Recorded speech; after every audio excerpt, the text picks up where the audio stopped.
Jason hated working the night shift, but he was glad it was over. And looking over and seeing the picture of his daughter that he placed on his dashboard of his car brought a smile to his face, because he knew that after getting some much needed rest, he'd be able to spend the rest of the weekend with his daughter, as they both planned to go to a carnival the following day. But in that same moment, oddly enough, Jason's thoughts were interrupted by the car in his rear view. And Jason couldn't really understand it or where the feeling was coming from, so he just dismissed it and thought he was being paranoid, and he just ignored it. A few moments later, Jason pulls up into his driveway. And as Jason is getting out of his car, packing up his things, and thinking about embracing his sleeping daughter, and thinking about how much he was going to need to pay the babysitter, a shot rang out. And in that moment, Jason ducked, and then another one.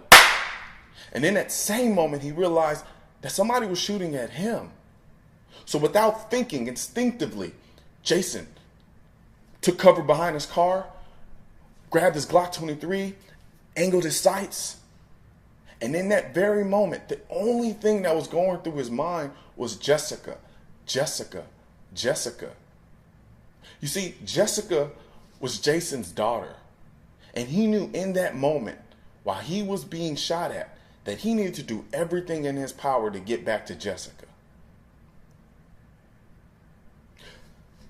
But something went horribly wrong. You see, Jason lived in New York, and in New York, you're required to only carry 7 rounds in your handgun. So as Jason is pulling the trigger, boom, 1, 2, 3, 4, and eventually getting to 7, Jason heard the loudest sound he's ever heard in his life. Click. And Jason wasn't the only person that heard that sound. The people who were shooting at Jason, the guys that had been following Jason for the last 3 miles, who intended on robbing Jason of everything he owned, they heard the click too. So they walked over to Jason and they executed him right there in his driveway. And they executed him with their Glock 23, which carried 13 rounds, even though the state law required that it be 7. You see that? I can do that too. I can pull at emotion and tug at the heartstrings of America and get them to behave irrationally and make decisions that aren't really advantageous to them. And I think that's wrong.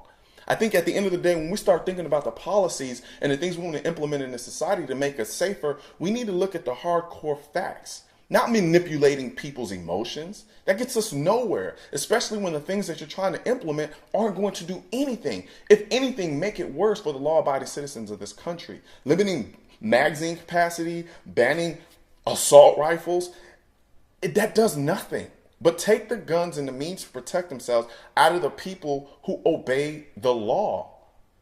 These people aren't the problem to begin with. Criminals aren't going to turn their guns in droves after you implement a law.